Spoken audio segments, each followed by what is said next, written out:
Ladies and gentlemen, angry Americans around the country and around the world, we have a very, very, very special, important, inspiring, and iconic guest joining us today. A guy I've been dying to talk to ever since I started this podcast, a guy that I have tremendous admiration for, and a guy who's just super fun to talk to and watch do good shit. The great and powerful Baratunde Thurston is joining us. How are you, my friend? Hello, Paul. I am doing so well. Thank you for that exceptional introduction, raising the bar a wee bit. Inspirational, important, and inspiring. That's three I's. But I appreciate it, and it's so good to be here with you. I've been loving the show, and I'm glad to be a part of it. Thanks. Thanks, man. So we go way back in different ways, but the question I want to start with that I've been asking everybody is, yes. Baratunde, where are you, and how are you?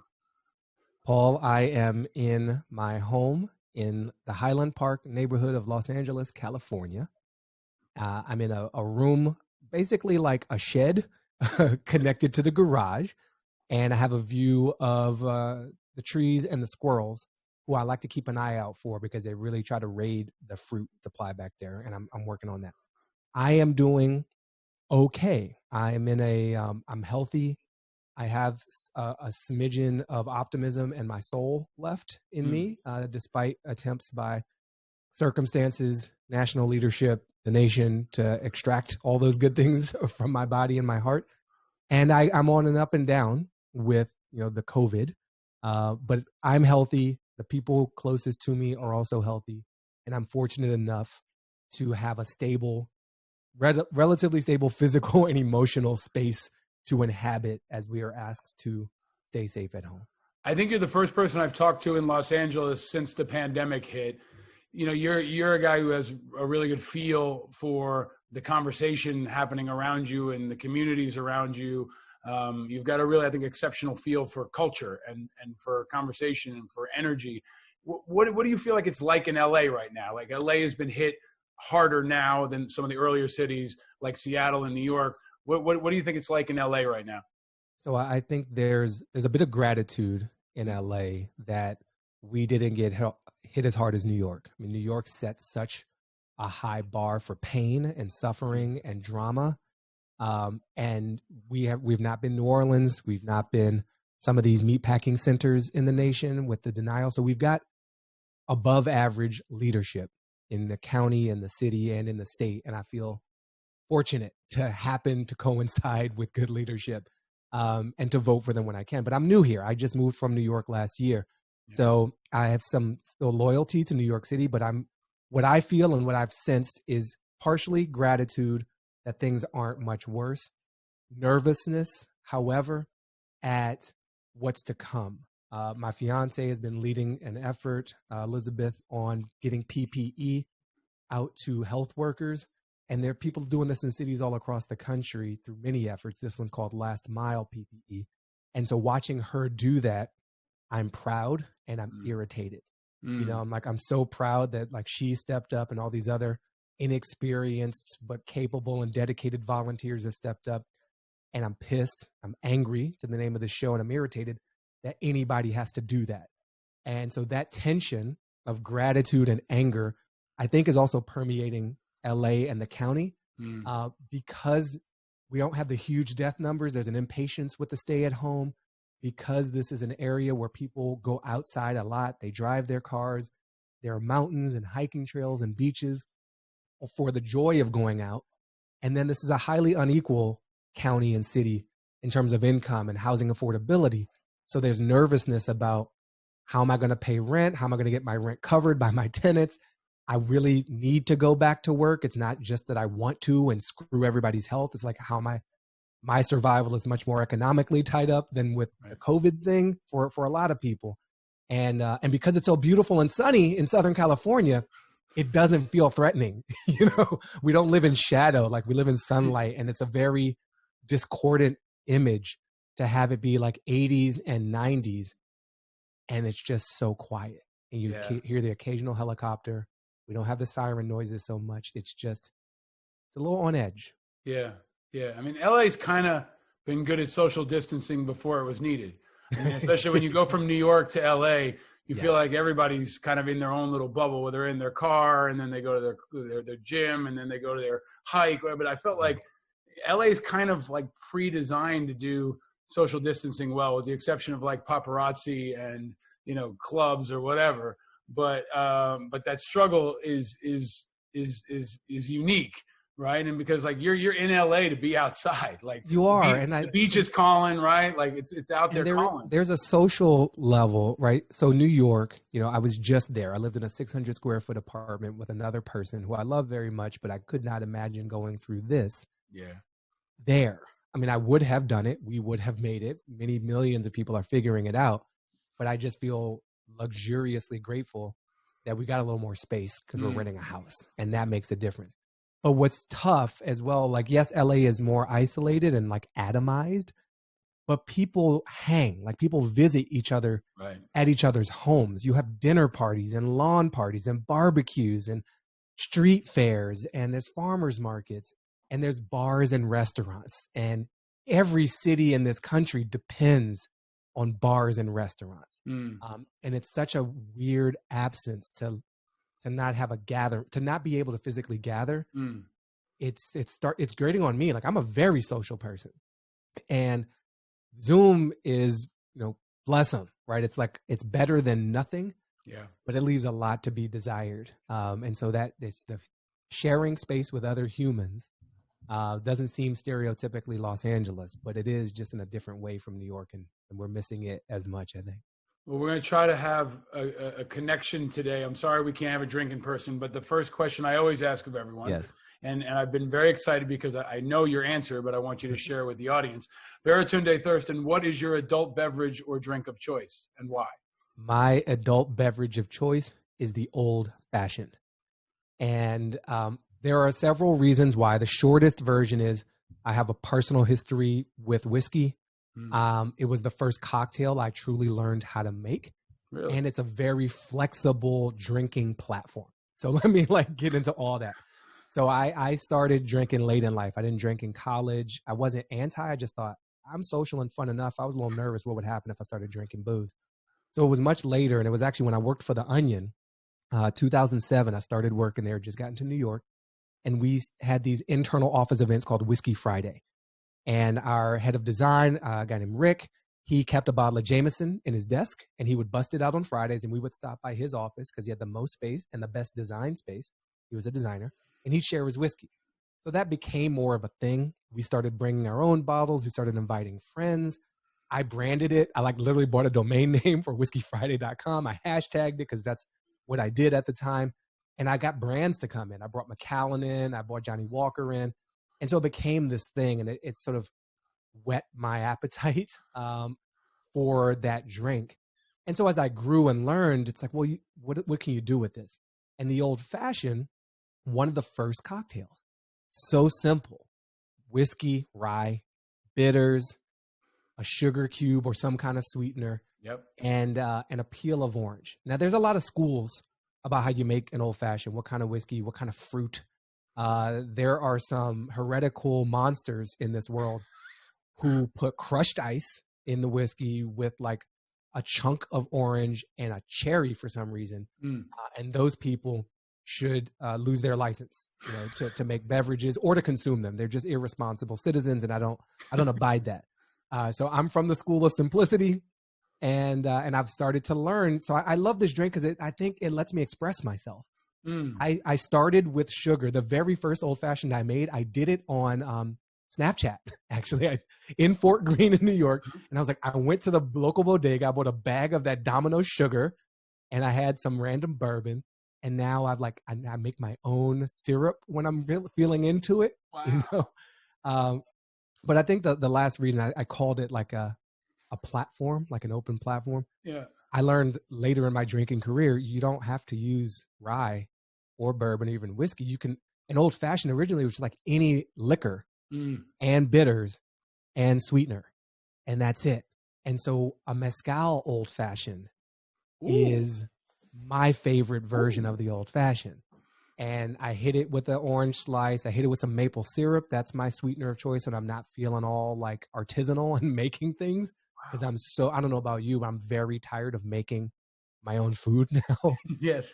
I've cooked everything in the Yes. New York Times cooking app and then random Reddit forums as well. Like I'm a full spectrum chef.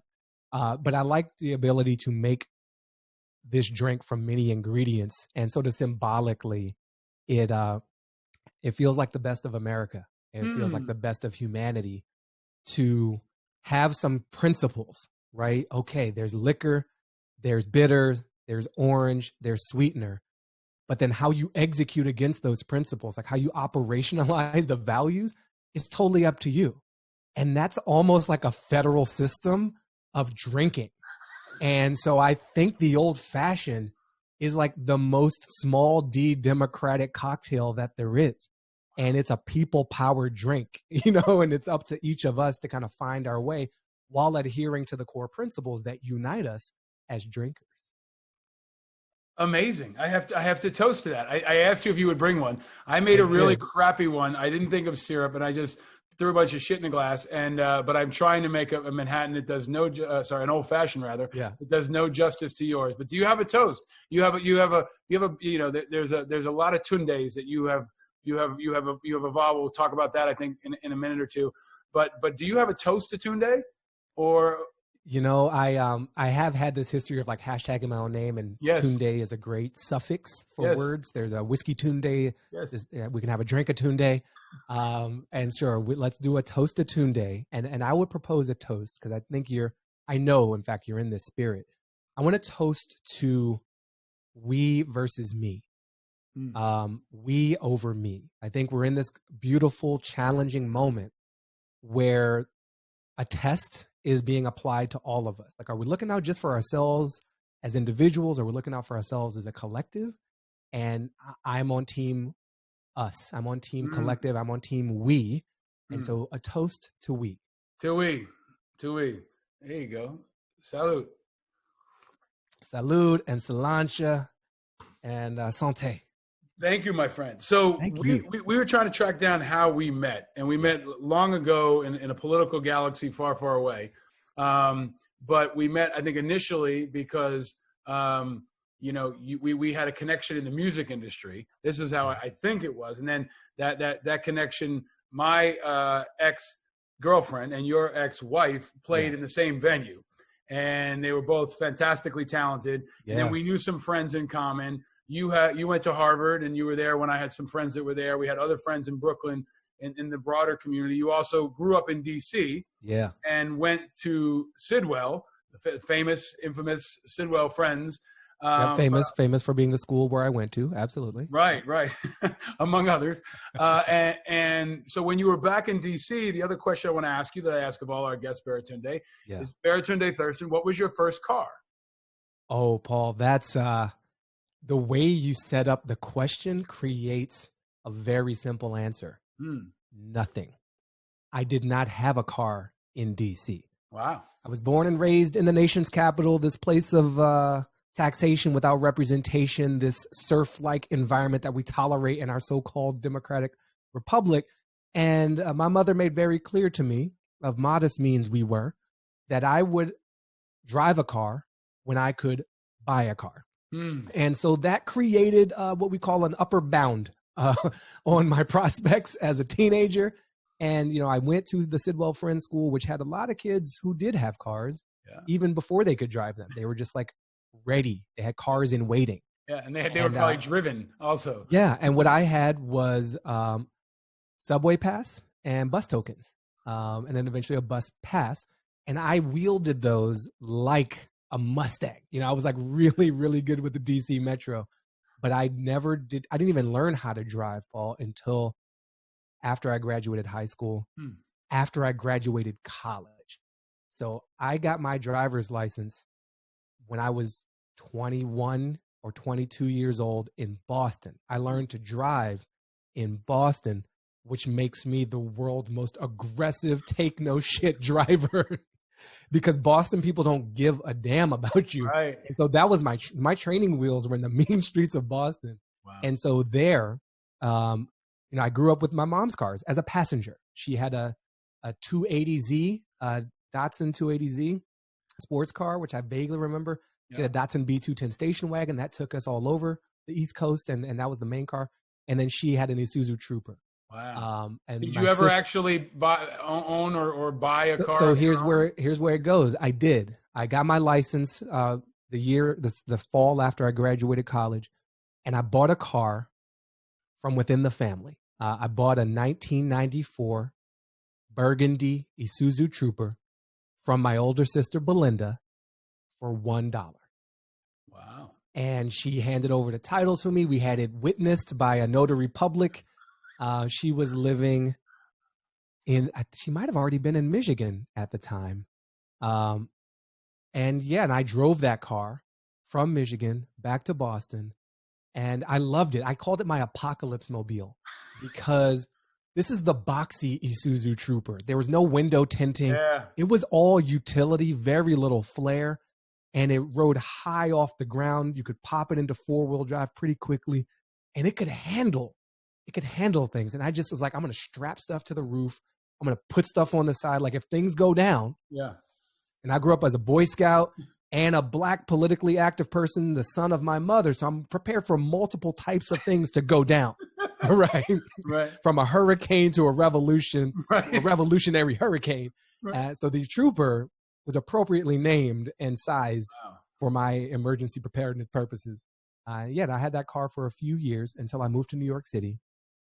When I first lived there, I lived in Upper Manhattan, a neighborhood called Inwood. And it was a beautiful neighborhood, but my car kept getting broken into. Mm-hmm. And so the third time, I was like, this is costing me more headache. And I didn't really need it. I was riding the subways again. Driving in New York just wasn't necessary. And so there's a catchy jingle that gets stuck in the heads of anyone who's ever lived in or passed through or maybe even heard of New York City, which is 1-888 Cars for Kids. Right.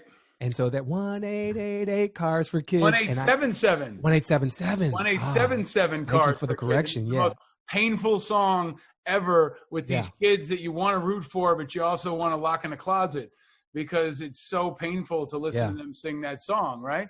So I donated my car to those kids. It worked. Wow. You actually did it. I did it because I've never met anybody who actually donated to 1877 Cars. It was literally, Paul, the only thing I knew to do with.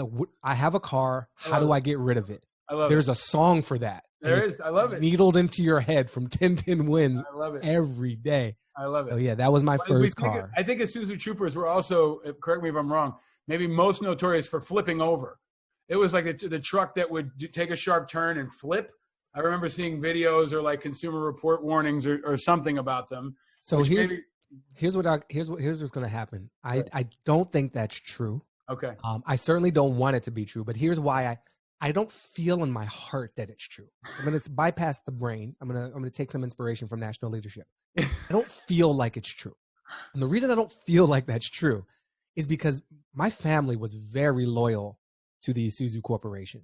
First, it was the Nissan/Datsun family, and we rolled hard with that company for years. Right. And my mom got a Trooper, my sister got a Trooper, and I got her Trooper, and we had 3 Troopers at one point in the family, and we caravanned across the country together. Wow. And I think my mother loved herself, my sister, and me enough to not put us in a tip-over vehicle. We also had a rivalry. It was like a one-sided rivalry in the family against the Jeep Grand Cherokee. And the Dodge Caravan. And as a teenager, I would refer to the Dodge Caravan as the yucca van, because who drives a minivan, and the Jeep Grand Cherokee as the trashakey. And I'm just like, nobody else picked this fight. This was like Boston versus New York. It was a one-sided fight from my family to the Jeep Corporation. But I think is in part because I think it was the Jeep Grand Cherokee that did the tipping over. I love it. We'll have to put a pin in it and come back to it. And it can be we can do a dispatch on that in particular. But I think it's always, I love the car question. There's never a disappointing answer to the car question. Everybody's response is an insight into that person. But I think it also, frames up this upbringing that you've had that brought you to be a leader and to take on issues and to take on, whether it's organizations or corporations or wrongs, and to be an advocate for social justice and for causes that matter. And the reason I've been excited to talk to you about your work for a long time, but the timing right now for me, I think, is so perfect, because what we haven't really talked about on this show, and I think more broadly in America, is the front line of the coronavirus that is underreported, that is underrecognized, and that's race. And I tried to pull statistics, and even in doing that, it's difficult to do.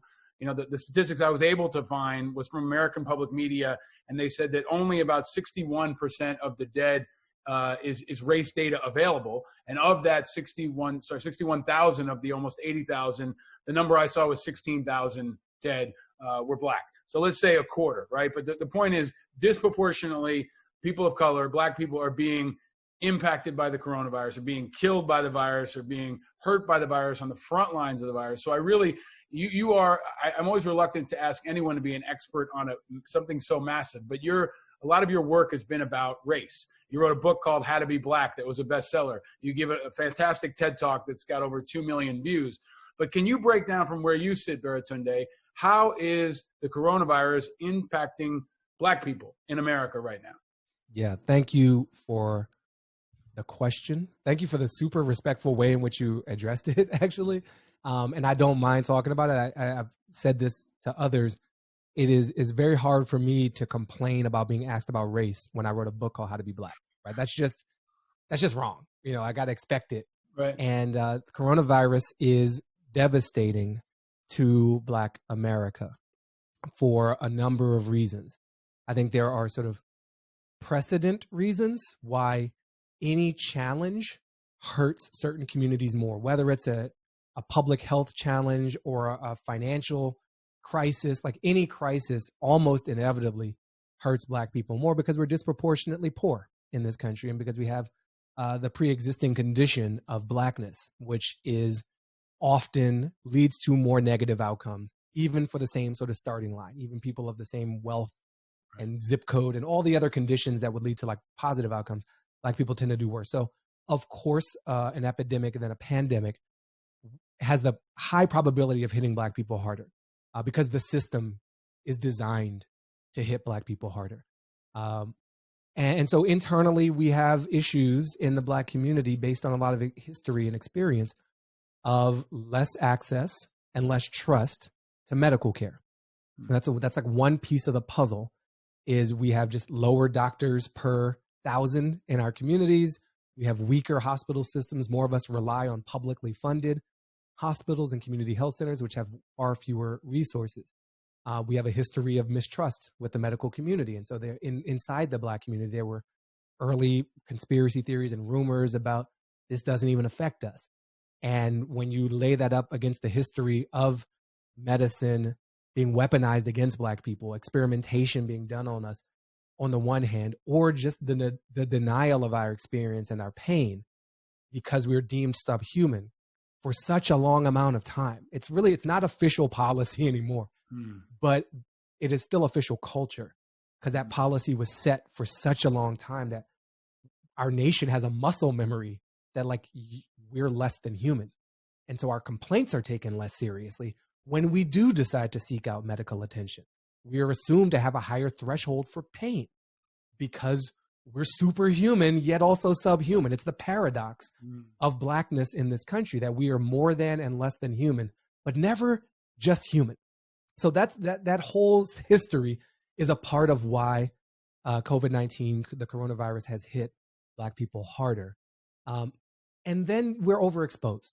You mentioned kind of front lines, and I think we have an explicit understanding of the frontline heroes, the first responders, the doctors and nurses and respiratory therapists and medical technician and ICU staff who kind of signed up for this, right? They enlisted, to borrow some language from some of your history, and they kind of knew the contract they were signing. Their lives might be put at risk.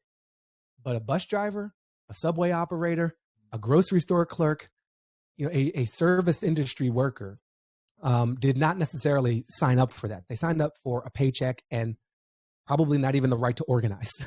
And so we are over-indexed, sort of overrepresented in those types of jobs. The Lyft drivers of the world, the Uber drivers of the world, right, They're not all Black, of course, but they're disproportionately Black. And then, so that's like a thing. Less serious medical treatment, some mistrust of medicine, overexposure due to occupation, due to living conditions and culture as well. ProPublica, if you're looking for information and a really good perspective, ProPublica has become my go-to source. They're a nonprofit news organization. I know this audience is highly independent. And so this is not like, I'm not sending you to MSNBC. Right. I'm also not sending you to Breitbart. Like ProPublica is as close to just the facts as you can get. And they don't even have any advertisers putting pressure on them. And so that to me is like a huge credit. And they've done a number of devastating pieces about this. One is about Chicago, where they analyzed the first 100 deaths of this disease there. The first 70 of those 100 were Black. Chicago is not 70% Black. Right, right. But a lot of that played out because of the factors that I shared with you, partly informed by that piece. They've also done another piece, and this is what I think about like on the back end of the virus. So we're being asked to do a lot of hard things as people. We're being asked to forego income, to forego community and gatherings, and just a normal way of life. All the things we've been taught we're entitled to, not just as Americans, but as people, we're being asked by mostly responsible leaders to forego those things in exchange for something called safety. Right? It's like we're flattening the curve so we can save lives. Mm-hmm. And in the midst of this, Black people are getting beat for that. Right. And the discrimination knows no bounds. We are discriminated against on the front end, making us more vulnerable to the disease in the first place. We're discriminated against in the middle.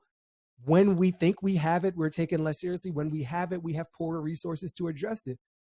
And we're discriminated against on the edges and the outside of it just by trying to comply, wearing a mask, social distancing. Mm-hmm. If we wear a mask, we're doing something wrong because we're threatening and suspicious and people are calling the cops on us or kicking us out of Walmarts. If we're not wearing a mask, we're being yanked off of public transportation in Philadelphia, beat up on the streets of New York City, and having a knee put into our neck. Right. Meanwhile, in the other America, we have the stories of cops handing out masks to white America. Oh, you want a surgical mask? Here you go.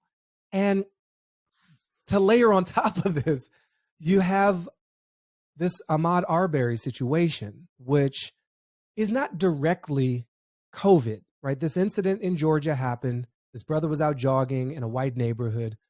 Some vigilante type, stand your ground white dudes with guns saw him jogging, suspected him of committing burglary on a construction site, confronted him, and shot him twice in the chest and killed him. Now, he's not jogging with a gun, so he's obviously unarmed. And they lay in wait for him to execute this unsanctioned execution, this murder. And so that is a painful reminder as we're all being asked to make sacrifice, as we're all being asked to come together to save lives and flatten the curves. There's a part of this country which is reminding us, not your life. Your life doesn't matter.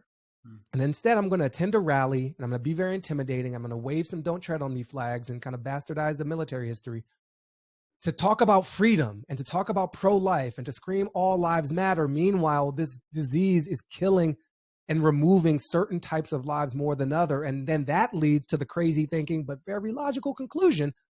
Oh, you don't care.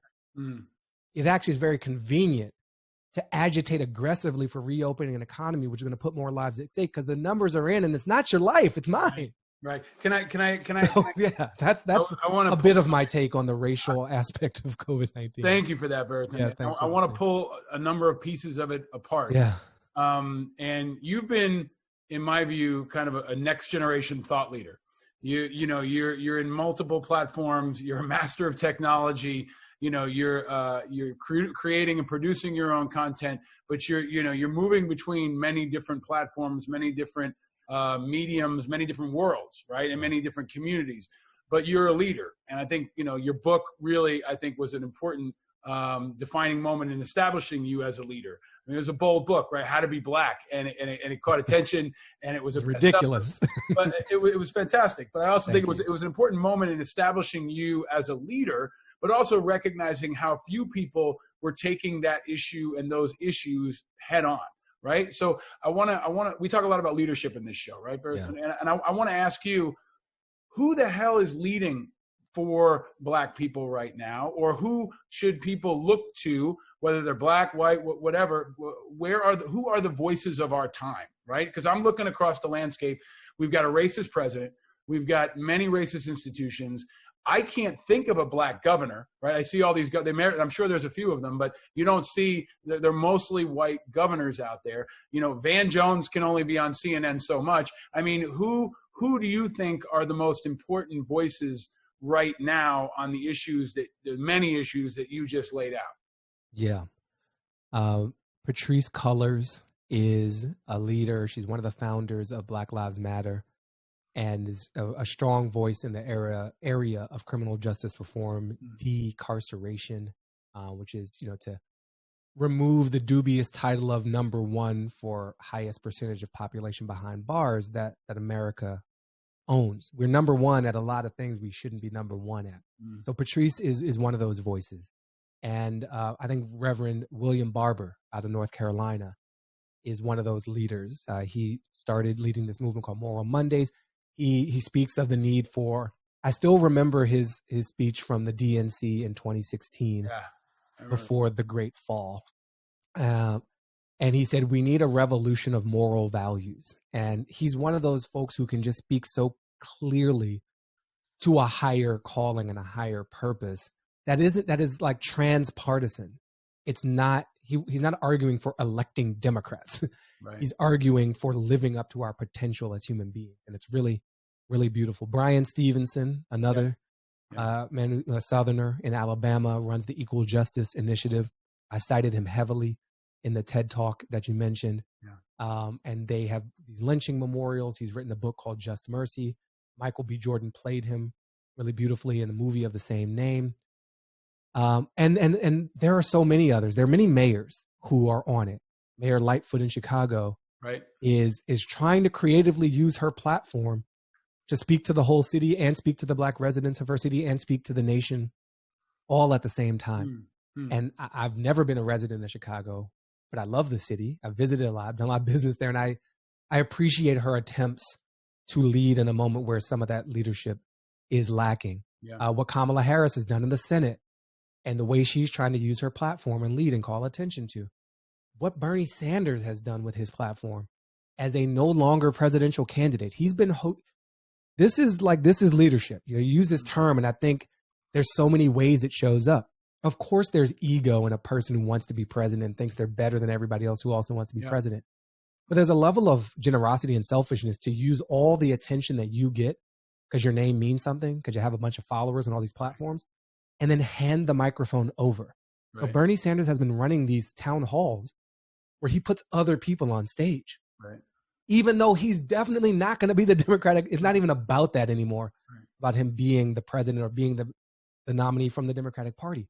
So it's not just Black people. I'm riffing off a few names. No, I think that's a great, that's what I think people need to hear. And also somebody like Bryan Stevenson. I mean, I remember the first time I heard him speak, and it changed me. Like I said, this guy is amazing. Why isn't he everywhere? Right? That's what I thought. I was like, this is one of the most brilliant guys. He's breaking it all down. I was at TED and I heard him talk, and I was like, he blew me away, right? Those moments where you feel like you're experiencing a moment that changes and shifts your perspective. And that was my immediate response. It's like, why isn't this guy everywhere, right? But I think that also cuts to many of the institutionalized barriers that exist, because I feel like, and I may be wrong, but I feel like, I know Kamala Harris is out there. I know that Cory Booker is out there. I know that Stacey Abrams is out there. But I also feel like they're not front and center enough, and they're probably trying to squeeze into that conversation, and it's a tough one to squeeze into. I look at it from the community that I've represented for so long, when we're screaming to tell people, hey, maybe 1 in 4 people dying from COVID are veterans, right? Yeah. The VA this week. The VA this week released data saying that that African-American veterans are disproportionately at risk for COVID-19, but provided no data. no data, no context, just said, basically, we think that these people are higher risk and we're not going to provide any additional information. So I feel like these issues of race are still central to everything in terms of their importance and their priority, but still peripheral in terms of where the conversation is. And I think the president guides that, right? And I'm wondering if now in this moment, maybe it's Barack Obama starting to insert himself more. Maybe it's Michelle Obama and other voices, pushing harder now that we've got one nominee with Biden.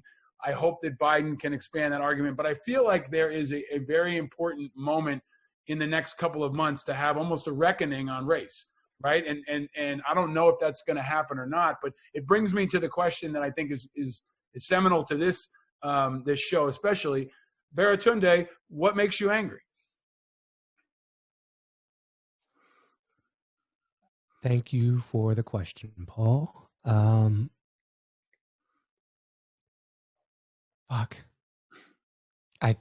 think the relentlessness of this nation's commitment to the destruction of Black people makes me very angry. And I live mostly in a place of hope and optimism and humor and invitation. Even when I'm speaking on issues that are really divisive and difficult, I'm trying to welcome people in with a smile and a joke and some truth sprinkled on top. But there's nothing like the extreme nature of a pandemic, the literal life and death of it, to know where you stand, to have a truth revealed. And it is hard to come to any other conclusion but that this country continues to be enthusiastically okay with the deaths of Black people, with the destruction of Blackness. And that pisses me off. It pisses me off because, like I mentioned with my fiance working on the PPE work, like, she shouldn't have to do that. We shouldn't still have to be doing this. I feel annoyed. I feel impatient. I feel pissed. I'm like, people already died for this shit. There's been blood in so many streets. There have been soldiers who've died. There have been civilians who've died, all in this battle for a more perfect union. And yet we are still called to fight. And I'm exhausted by that call. And it's a noble fight. And I'm not so selfish or small-minded to think that we're such a special people that we don't deserve to suffer ever. There's millions of people across this world who are also suffering. There are religious groups who've suffered for thousands of years. It's not that it's unique. It's that it's persistent and creative and committed. This country is so...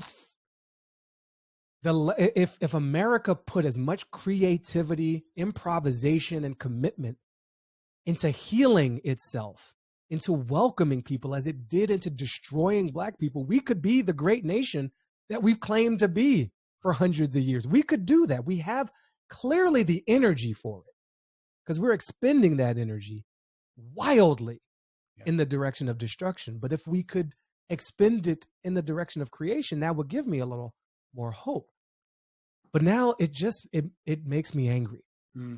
And I have found that anger expressed in my body, in how I'm showing up, in weight loss. I thought, people are talking about a COVID-15. I have a COVID negative 15, but I don't know if that's good. It's not like I'm working out, I think I'm like reading news and being in this place at this time, and I'm burning myself off with stress, eating myself away. In part, maybe it's also that I'm cooking meals and not in airports all the day. It's very possible that I just have a healthier diet, and roasting chickens is better than like airport chicken. So it's there. It's possible. But yeah, that's thank you. That makes me angry. Thank you for the question. Thank you for sharing that. Because when I started the show, there were a number of people, plenty of people who said no. They said, the title's too provocative. I'm not that angry. And when I really have dissected it over more than a year of shows, most folks say to me, yeah, I understand I'm angry, right? But then there's still some folks, and they tend almost always to be conservative white men or or liberal white men who are either not that angry or not comfortable with being angry. Yeah. And when people challenge me and say, the angry Americans, who's angry? I said, who's not?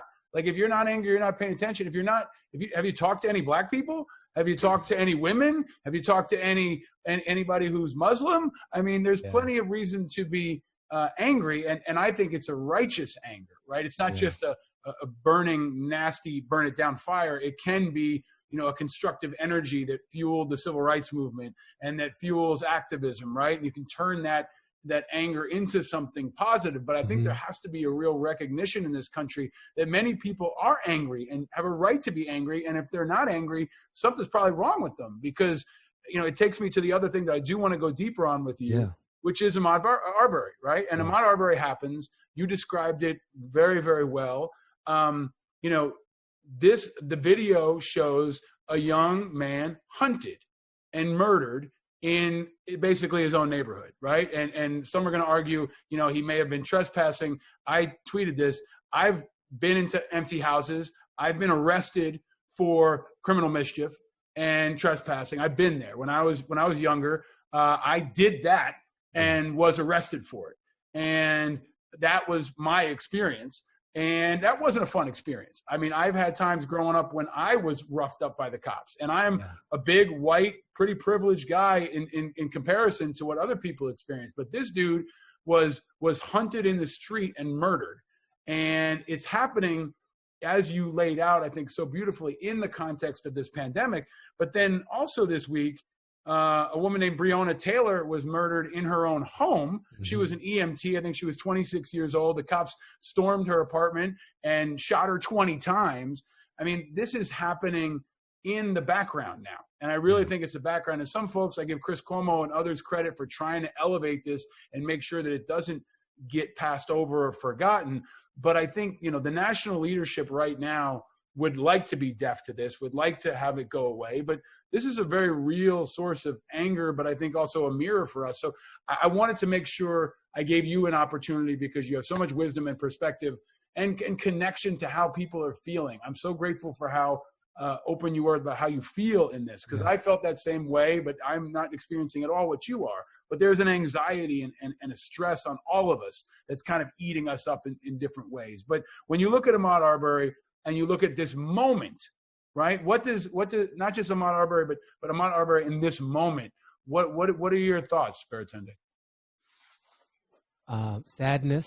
I think about Ahmaud and Breonna, and my thoughts are of sadness for their families, their friends, their community. Sadness for us to miss out on them.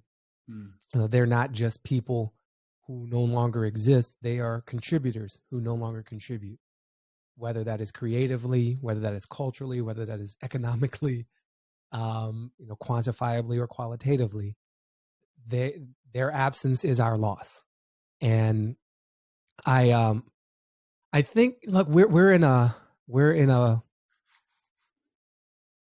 America's being stress tested, our whole system, like never before. I remember the language of stress test out of the financial crisis. We're going to put these banks through a stress test. And it was like a computer game, I guess, where they like run a bunch of scenarios in Microsoft Excel and see like, will this bank exist if they do like 50% irresponsible bullshit or 70% irresponsible? It turns out they'll still exist if they do 100%, because very few of them paid any price.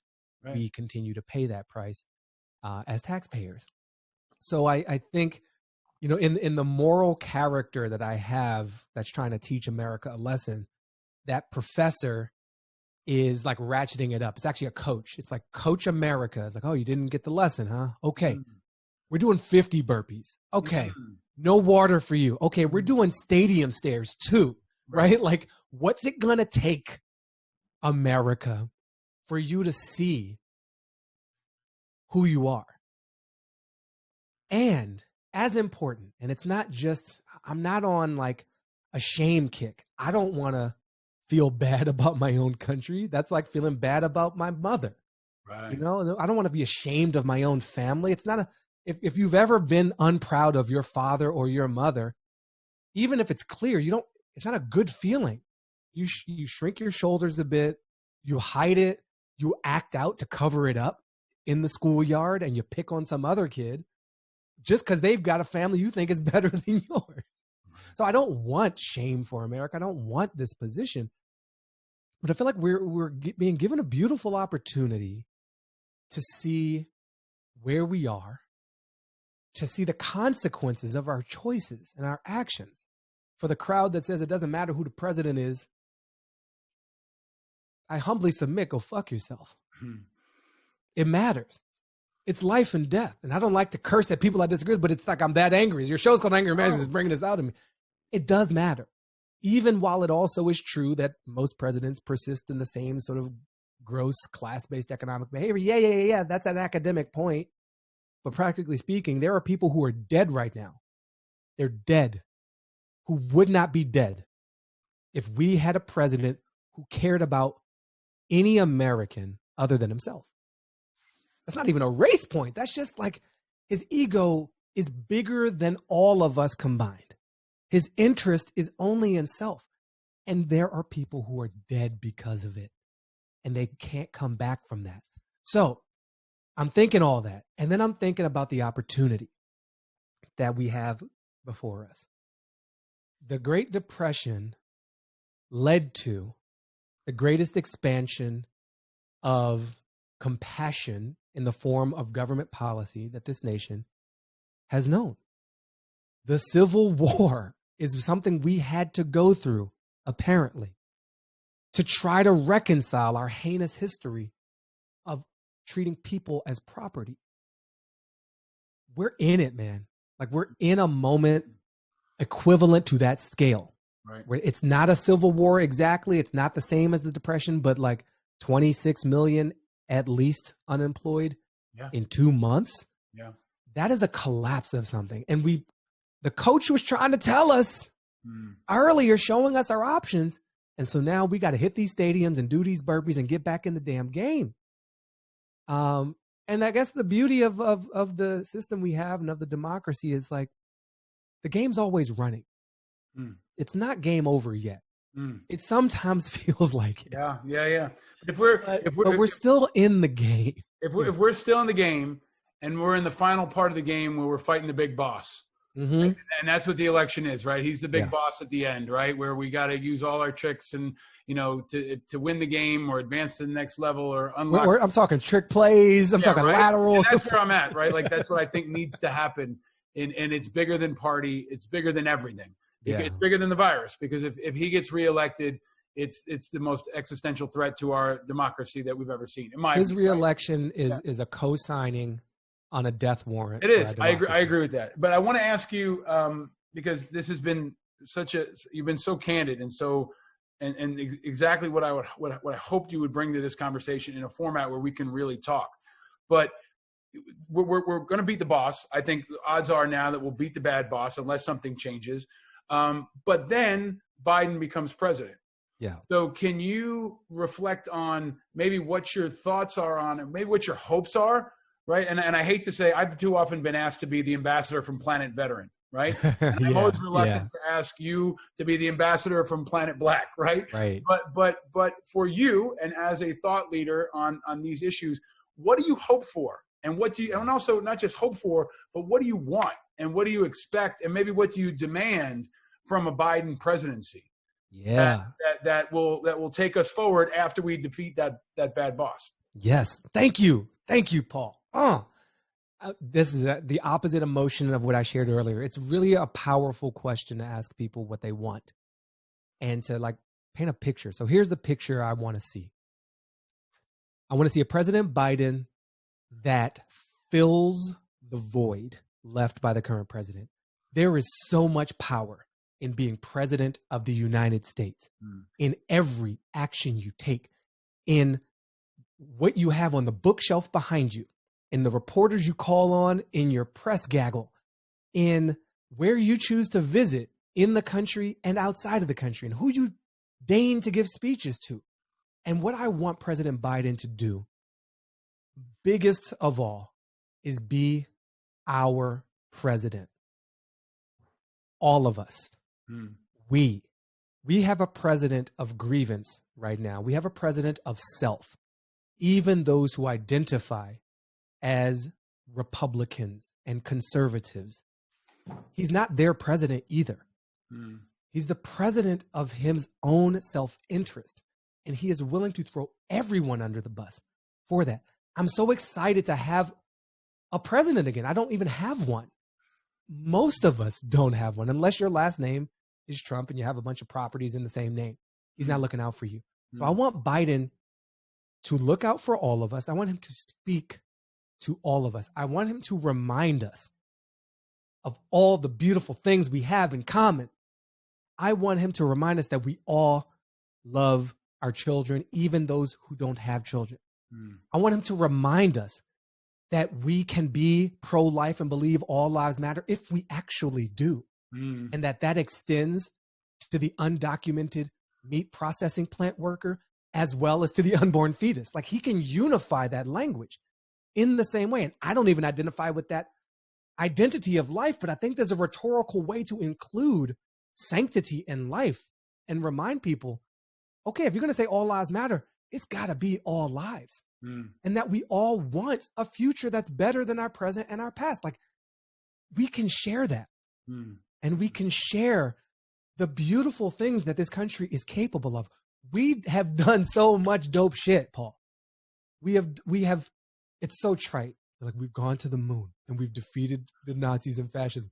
But we did do those things. We also invented the internet and TikTok, and we gave birth to LeBron. Like, we can claim that. That's our shit. And I want someone who's going to celebrate this country in a way that we can all join and cheer along. We got a guy now who, he's got a celebratory spirit. I'll actually give that to him. He wants to be positive, but the only way he knows how to do it is at someone else's expense. It's the comedian who only knows how to tell a joke if it hurts somebody else. I'm tired of that type of joke. I'm tired of the joke that hurts others. There's other types of jokes. There's other types of things to celebrate. And we are a nation big enough and bold enough and brave enough that we can all applaud each other. That's what I want from Biden. There's a specific laundry list of policies I'd love to see that would help Black people and help poor people and help migrant workers and help women and help everybody. And I want to see some financial reforms, and I want to see this. But I think the spirit I'm looking for is one that uses every single opportunity to bridge a gap instead of exacerbate it. And I actually think he could do it. Cheers to that, right? Cheers to that, right? Cheers. Thank you for all of that and all that you are, man. I mean, you people who are just hearing about you or hearing you for the first time now understand, I think, a little bit about why I've been so looking forward to having a conversation with you.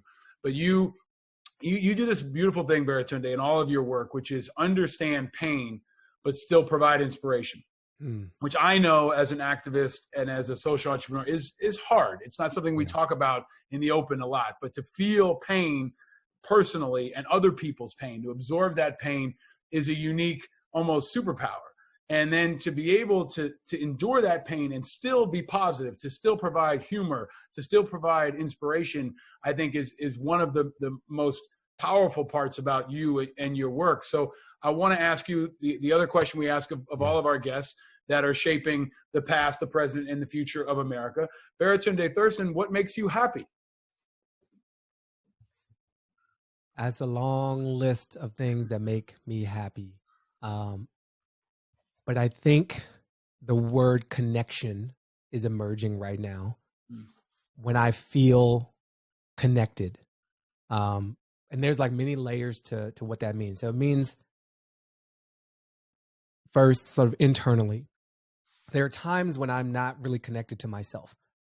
And I can still perform the functions of human, right? And get the job done and do these functions, but I'm not in it, or I'm distracted, or I'm not honest, right? But when I'm really connected to me, there is a difference. There have been moments in our conversation where I went there. I was like, I'm just going to just go. I'm going to cry. I'm going to scream. I'm going to curse. And I was angry, but I was also happy. And I think that union, my sister, Belinda, is a yoga instructor and entrepreneur. She runs her own studio in Michigan, donation-based, justbeyoga.com. Check her out. And she teaches yoga in the spirit of the term. That word actually means union. It's not about maximum flexibility. It's not about how expensive your tights are, right? It's about the union of self along your chakras and your soul and your body. And so that union is a piece of it. And then connection to others. I have the privilege of being in a loving relationship with another human being. And sometimes the pain, right, of that. And so that connection with her, I'm at my happiest, like when we're in a union, there's a flow. And then it extends beyond the interpersonal solo to like other humans and the larger world. I'm really happy on, I live in this neighborhood and I have liked to take walks, and I did it, initially for fitness and for exploration, but also for visual reminders to my neighbors that I live here and like please don't call the cops on me or shoot me, right? It was like a survival technique wrapped in a little bit of self-deprecating humor, but like a true survival thing. Yeah. But there is a hill nearby, and I love going to that hill because I literally get perspective. There's a 360-degree view, and I can see mountains, and I can see Burbank and like the little towers, and I can see downtown Los Angeles on a clear day, which is a lot of days nowadays. Yeah. And I can like hear the birds, like it's just so cheesy and so simple, but I am so happy because of that connection. And I think the other side of connection is loneliness, right? Is isolation. Like I don't want to be alone. You can be in New York City, and I was, and be alone. You can be in a relationship, and I was, and be alone. And so the opposite of that connection brings me such joy, and makes me feel really at home. That's beautiful, man. Yeah. Thanks for beautiful. And I think when I think of the, again, not to be trite, but when I think of the change in elevation, there's the great Jimmy Buffett line, change of latitude, change attitude. And it's hard. That's a hard part of this pandemic is you can't really change your latitude much. Yeah. Right. And sometimes you need that elevation or that decline just to change your perspective. And a walk can do that. I think we're all finding a greater appreciation for just going out and having a simple walk. Yeah. But you have been a force of nature in many areas.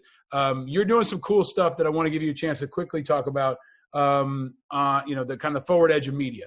You've been pushing it. You and I rapped a little bit before we started about like what kind of microphones we're using, how the hell to broadcast in a pandemic, which is freaking hard. Ironically, I did an interview with Fox News this week about how I'm quarantining, right? Because apparently there's one guy at Fox that wants some insight. But talk about what you're doing now and how you're pushing the edge of conversation in this moment, because I think that stars are going to emerge in the pandemic. And I think you're one of them. We were talking about D Nice earlier, the DJ, saying like, why doesn't he have the tech setup that you have? It's not that hard. But, he's an example of somebody who's emerged in time as a voice of clarity and connection and happiness, right? And I think you similarly are emerging that way. So can you share with us, please, what you're up to and what you're thinking about going forward? Yeah, thank you for the opportunity. Thanks for the question. Thanks for even putting me in the same paragraph as D Nice. So I have been making a show from this room. It is called Live on Lockdown, LOL. And it was inspired. It was a rare moment where like a light bulb kind of went off over my head. I couldn't sleep because of fear, anxiety, the news, pending death. I don't know, right? Is this a COVID cough or is it just allergies? And so all of that. I'm not on podcasts anymore. Like I will hold down because I don't want people to think I got the virus. So. And I don't like, can you catch it through Zoom? Like this is an HD connection. Maybe my internet connection's too good. I don't want like a digital transmitted COVID infection. So in the beginning of this, it was March 13th. I had returned 2 days prior from New York to LA, my last flight maybe of the year. And I woke up at 3:30 in the morning And it was like Live on Lockdown. Like this voice in my head. LOL, that's the name of the show. And I couldn't fall back asleep. I started writing some stuff. And I just popped open. I sent out an email. I popped open a Zoom. And I started making a show. And that show has emerged to be what it was in the very first episode, which was I wanted a way to share information and my point of view. I wanted a way to bring some joy and some lightness and some positivity to what is a very dark moment, potentially, and actually. And I wanted to elevate other people's voices. I wanted to hear from other people who were like having a frontline experience of their own and use my platform in the way that I described Bernie earlier. I have a lot more than most people in the history of the world. I am in the 1%. Right. You know, I got running water and straight teeth, and I've lived past 40. Like, I'm killing the game. And you went to Harvard. And I went to Harvard. Yeah, I had an education. Like, I'm literate. Like, I'm already beating most humans that ever lived. Between like dental hygiene and literacy, I'm crushing it. So I wanted to invite people in and create a moment to do the we thing that I'm really obsessed with. How do we take this moment, see each other in it, find collective things worth cheering for, and like be a nation, be a community, be a world. So that very first episode, it was a magic moment because I had been sharing a Twitter video, rolling it into my Zoom with my high-tech skills. And there was a newspaper clipping from Bergamo, Italy. And this is super early. America's not taking this seriously yet. Right. And someone did a video comparison of like the obituary page from the local newspaper in Bergamo from early February, 1 page of obituaries, to early March, 11 pages of obituaries. And as I'm sharing this video into my Zoom room with like 50 or 60 people, one of those people in the little chat says, I'm in Bergamo right now. Wow. I was like, what? So I pulled him on the camera. We had an impromptu interview. He lived there part-time, then full-time with the lockdowns. And he was prophetic about what would happen in America. I put his clip out the next day. It blew up. Now this news picked it up. Hundreds of thousands of people saw this thing. And he said, America risks having it worse than Italy because you haven't implemented the measures and you're not taking it seriously enough soon enough. And that is exactly what happened. And I spoke to a woman in France, and she said the same. I spoke to Shaka Senghor, who was a criminal, formerly incarcerated person, criminal justice reformer. And he talked 6 weeks ago about everything that's playing out in the nation's prisons right now. So I've been making a show. And for me, it's really powerful because I've been trying to make a show, Paul, since I left The Daily Show 4 years ago. And I have pitched, I have piloted, I have prostrated myself before the gods of Hollywood. And there was a period where I made 5 pilots in an 18-month period for 2 different networks. Wow. And they all are amazing, and none of them exist as TV series. And part of it's the nature of the game. I'm not that special. Many people who've made it didn't make it for a long time before they did. But then the pandemic comes along. And in a day, I spin up a show. And in weeks, I've done all these episodes. So yeah, if any of that sounds appealing to your beautiful listeners, check me out. Check out that show. It's baratunde.com, baratunde.com/live. That's where all the archives live. I do the show on Zoom. I do it on Instagram Live. I'm experimenting with even doing it on Facebook proper. I was like, oh, what would that feel like to give Zuckerberg my attention directly and not through like an acquisition?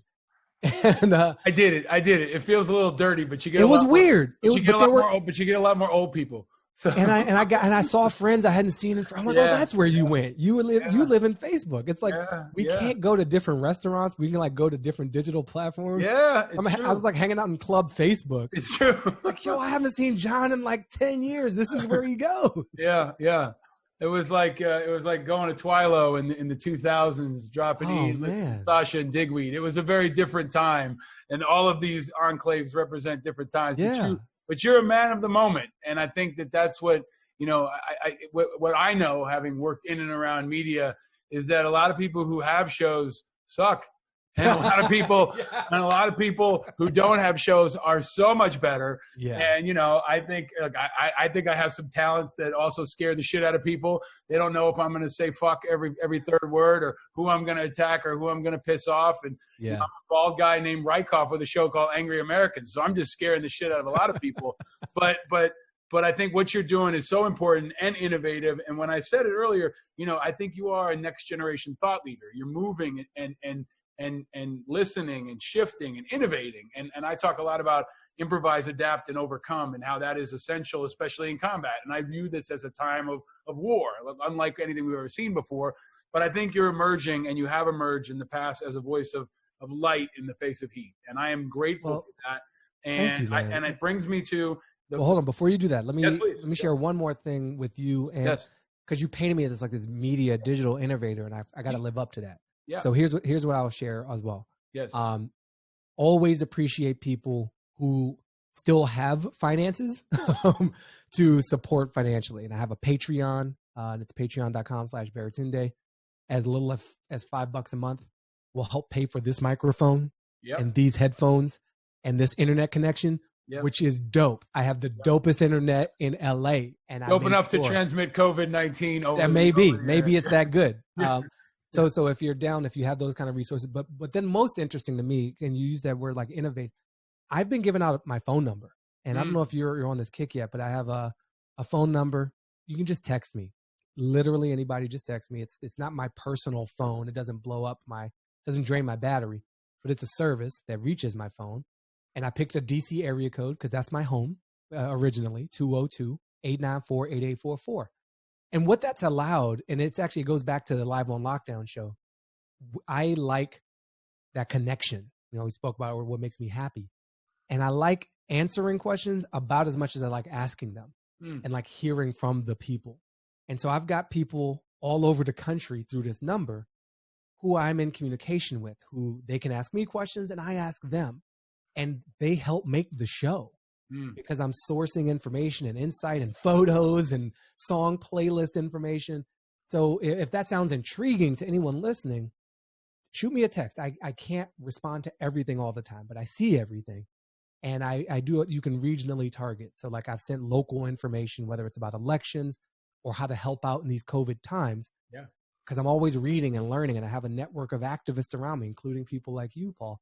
And so I can hit folks with certain interests or certain geographies with something most relevant to them. And it's just a very different vibe from the Facebook, Twitter, I love it, Instagram life. So that was the last sort of I will double up on that and encourage people to do that. Thank you. I was also at the point where I was like, is this really you? And then your thing writes back, this is really me. It's like, it's smarter than anything coming out of the federal government. So even in your low bar lockdown in LA, I think that there's innovation happening that could benefit the masses. But this is in the tradition of Angry Americans. We do a presentation of the gifts. It is a virtual presentation of the gifts. Okay, I like gifts. First off, you know, I have some Angry Americans merch that is coming your way, made by the veterans of Oscar Mike. Super comfy. Yeah. And you can use that when you're hiking or doing yoga. Always love a good T-shirt. Thank you. That's coming your way. And I'll be a black man wearing an American flag, which is extra protection. So I like that. You know, Wes Moore wrote about very powerfully, a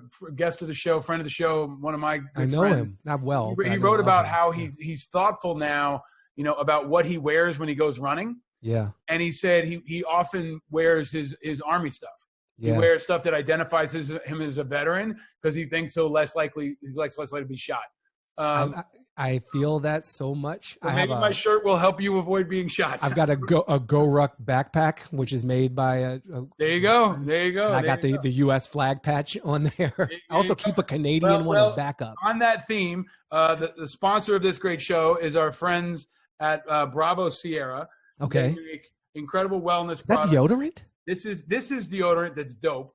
And I know you're a fan of sci-fi. It looks kind of sci-fi-ish. It does. Bravo Sierra smells great, is great, gives back to the veterans and military community. And then antibacterial body wipes that come in these space age thing that looks like NASA food. Because I'm wearing my NASA shirt today.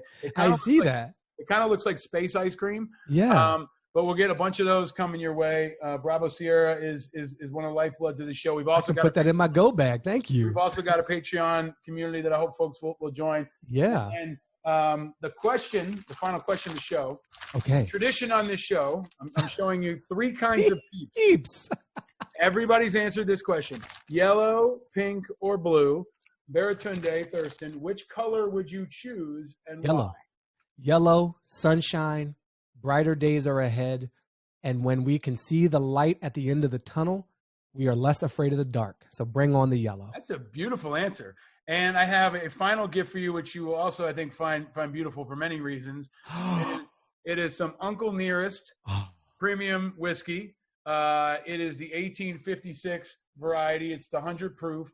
If you've listened to the show with Jeffrey Wright, you know I did. He told the longest, most detailed whiskey story I've heard in my life. Amazing answer. All the way back to slave times. Tons of awards. I've been giving this out because Jeffrey gave me a crate, and I want to give it out to everyone else. It'll make some fantastic old fashions. It's also an incredible story, you know, of Nearest Green, who taught Jack Daniels how to make whiskey. Yeah. Jack Daniels didn't just wake up and learn how to make whiskey. It was a former slave named Nearest Green who taught him how to do it. So, you know, this bottle's coming to you at some point. It may take 6 months to get to you, but when it does, you can make an amazing old fashioned. Yes. And I just want to conclude by thanking you for your courage, for your commitment, for your patriotism, for your leadership, for your generosity. You help a lot of other people that are trying to make it and trying to figure out how to raise their voice. And your voice has been so powerful.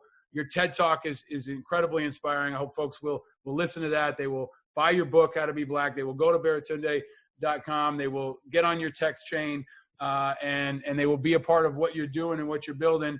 I think the world of you, my friend. I'm just so grateful for your leadership, and thank you for joining us here on the show, man. Paul Rieckhoff, man, I salute you. Thank you so much. This has exceeded. I had high expectations. I'll admit that because I've known you. We've not hung out socially in quite a long time, but I see you on various screens, big and small, in my household. So I know what you're about, and I co-sign on it. But man, like, you helped bring me to a place that I didn't know I was prepared to go. Very emotional, very fired up, but still, apparently I still believe in shit. So thank you for that. And you're like Americana vibe with the flag and the car and the whiskey. We're still trying to name the car. I got to throw one last. Do you got a name for the car? We're still trying. For those folks who are listening, it's a '69 Camaro SS. 354 on the floor. It's a fucking sweet car. It's got a big dent on the other side that folks can't see. If you're listening, you should listen to the video. Baratunde, final question. You got a name for my car, man? Ida. I like it. All right. So Ida, after Ida B. Wells, you and your listeners can Google her later, but given what you shared and what we've talked about, and I think cars that hot will probably have a female name, and she was a badass American, and I think that car is a badass car. So thank you for having me, Paul Rieckhoff. Cheers to you. Friend. Salute. Salute. Stay frosty, my friend. Always.